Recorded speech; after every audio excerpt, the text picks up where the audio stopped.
Hey guys, thanks for checking out the movie Chick. I'm Chrisley Kennedy, and as promised, every time I reach 500 new subscribers, I will do a user-submitted video. So I've reached over 1,000 subscribers, so I picked 5 questions today from subscribers of the movie Chick, and I'm gonna get right into business. All right, the first question comes from Nick Kendall. Chrisley, you freaking rock. Thanks, Nick. All right, I've noticed Samuel L. Jackson has been listed as a cast member for Big Hero 6, but it has not been listed as to what character he will be playing. Is it possible with the announcement of Incredibles 2 that he will be playing Frozone, and this will be a tease to a combined cinematic universe? Thanks, Chrisley. Well, thank you, Nick. First of all, I'm really excited that you brought up Big Hero 6 because, you know, I'm really excited about it. I saw the trailer the other day when I went to see Maleficent. Sorry, I'm trying to pull it up as I talk to you guys here. I saw the trailer of it when I went to see Maleficent, and first of all, from the creators of Wreck-It Ralph and Frozen, hello, sign me up. You guys know how much I love Frozen. If you don't know, I loved Wreck-It Ralph. I thought it was one of the best animated movies I've ever seen. So I'm really excited about Big Hero 6. Now, when you go to their IMDb page, there's only 3 cast members currently listed: Jamie Chung, TJ Miller, and Maya Rudolph. So Samuel L. Jackson isn't listed on the IMDb page, and I mean, it's already getting ready for showtime, so I'm going to assume that if Samuel L. Jackson is in it, it's a really big secret part. I don't know that it would be Frozone, as much as I'd love to see it. I don't think they're going to bring the Incredibles into Big Hero 6 unless it's like a little Easter egg, like they're watching it on TV or they're doing something like that. I don't know that they would hint at a shared universe yet without seeing if it's going to be extremely successful. But could we hope for an Incredibles 2 after credits scene? Come on, that would be so exciting, right? I know everybody's excited for the Incredibles 2. It's been a really long time since we've seen it. But Big Hero 6, I am so excited for, with or without Samuel L. Jackson. So there's my answer, Nick. All right, the next question comes from Johnny D, who says, "Hey, Chrisley, my favorite movie Chick. Hope YouTube is treating you well. Would you mind on elaborating on your favorite musical, and do you think that classic musicals should be remade to modernize certain aspects, i.e. Guys and Dolls?" Well, Johnny D, thank you so much for the question. I'm glad you asked this too, because I'm going to tell you my favorite Broadway musical ever that I've ever seen is Rent. I know. I love Rent. I've seen it 1,000,001 times. And while I loved Rent the musical, I had problems with Rent the movie. I thought it was an okay adaptation, but for somebody who knows every line of that play, every song, every beat, I think I might even know the dance moves, I wasn't happy with the movie adaptation. Now, we've said this 1,000,000 times before, when things get remade, rebooted, or redone, sometimes it's great and sometimes it's horrible. We always have our originals. So I'll always have my Rent Broadway musical to go back to. But do I think they should modernize things? I think they do that in other ways. Like, we've seen 1,000,001 stories of Romeo and Juliet told as not Romeo and Juliet. They don't have to be titled Romeo and Juliet. If you're a Sons of Anarchy fan, which I'm a huge Sons of Anarchy fan, the last season we saw a huge Romeo and Juliet story modernized into this biker community, in this biker show. Just wasn't called Romeo and Juliet. So I think that we see a lot of different huge Broadway plays modernized into television, into movies, into books every single day, and I love that that happens. When we're talking about keeping it titled Guys and Dolls and making it 2014 version, I don't know about that. I think that if you're going to stick with the title, yes, you can reimagine, yes, you can reboot, yes, you can have fun with it, but to an extent. Things that I'd love to see remodernized, Goonies. No, it has nothing to do with musicals, but I would love to see them redo Goonies. It is one of my favorite classics, and I would love to see what they could do with today's technology. So thanks, Johnny.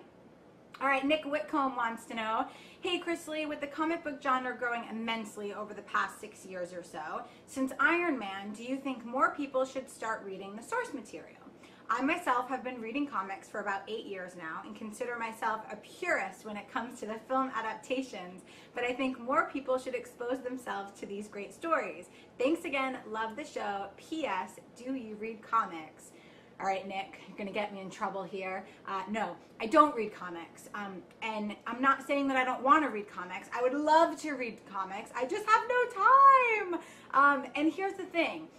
What I appreciate in comic book films, what I love about the comic book genre, what I love about seeing Iron Man, Avengers, Thor, and all of those things is that I haven't read the source material. So I'm seeing these movies as a regular moviegoer, as a regular movie fan.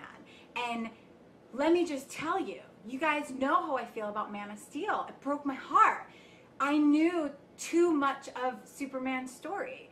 But to say that The Dark Knight, I loved that trilogy. Yes, all three of them. I enjoyed all of them. And I know the Batman story. I've seen it done. I've read it. I've heard about it.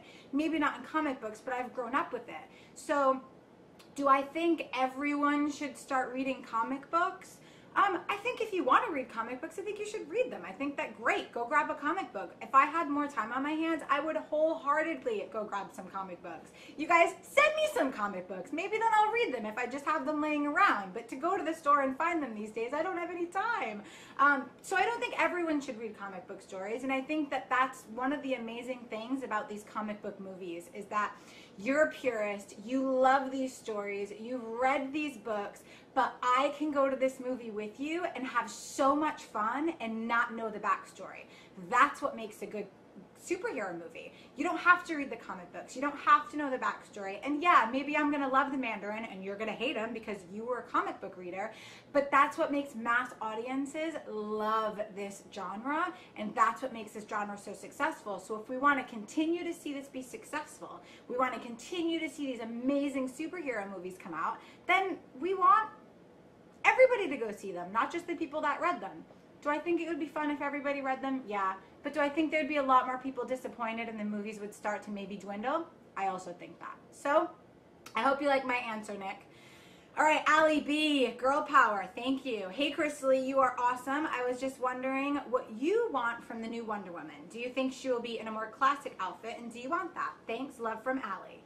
So why I took this question, because I know from the first video I took a Wonder Woman question as well, besides the fact that you know I love Wonder Woman, is because this is a huge issue for me.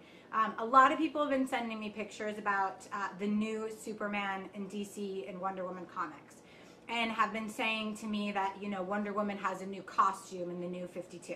I hate it. I hate it. There's nothing I like about it. I think it looks plasticky, and I think that it looks, I hate it. I absolutely hate it. Now, there's a movie coming out. We know this. Gal Gadot is playing Wonder Woman. We know this. I'm not really sold on her yet. You know this now. But I am a fan of the traditional Wonder Woman costume. Yes, the red top and blue star bottom with red and white boots. I am a fan of the old school costume. Now I know what you guys feel like when you saw the new Batman costume, because y'all hated it, and I thought it was great. I hate the new Wonder Woman costume. Now, when the movie comes out, she might look amazing in it, and I might be able to get past it. But as of today, this moment, June 16th, not a fan of the new Wonder Woman costume. So I'm hoping they go a little bit more traditional. Remember when they tried to do the Wonder Woman TV show and they tried to change it and they put the black pants on?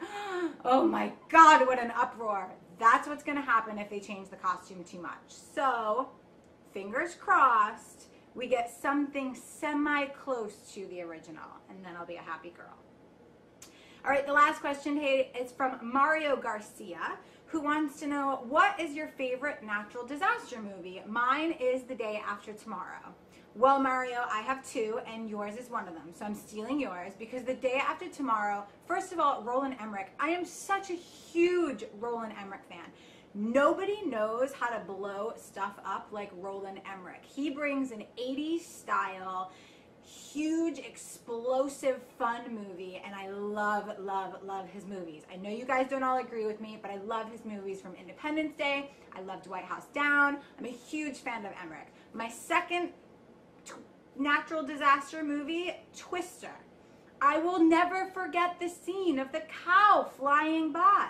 Just the cow. I mean, when that movie came out and you're looking at the special effects that were on it, that movie was amazing. It was also a really, really fun story, and this happens every day to people. So you knew that people were terrorized by this, and it was very real, which made it more scary for me.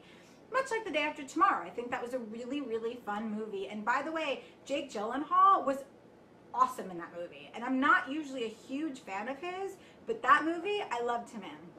Just want to throw out a couple other natural disaster movies that are super fun. Armageddon, War of the Worlds, maybe not the best Tom Cruise movie, but kind of fun, and the special effects really fun. And if you've been to any of the studios, you get to go on that ride and go through the set of War of the Worlds, and it's really kind of cool. And kind of not a disaster movie, but kind of, and maybe it's the hopeless romantic in me, but The Perfect Storm. Love that movie. Huge kind of disaster, natural disaster, right? A little bit of a love story tangled in, so that one was really fun, and it made me cry. So those are my 5 questions today, guys. Thank you so much for sending them in. Remember, the next time I hit 500 subscribers, so that will be 1,500, because you guys got me over 1,000 already, I will do another user subscriber video. Don't forget, on Fridays, you get This Week in Movie News, and I saw 3 movies this weekend, so hopefully within the week, I'm going to get you up some movie reviews. Thank you so much for tuning in to The Movie Chick. Make sure you follow me on Twitter at Chrisley. Make sure you click that subscribe button, give me a thumbs up, and more importantly, sound off in the comment section. I want to know what you think. What's your favorite natural disaster movie? Do you care if Wonder Woman's costumes changed? And are you excited for Big Hero 6? Because I know I am. All right, guys, I'll see you soon. Thanks for tuning in. See you next time.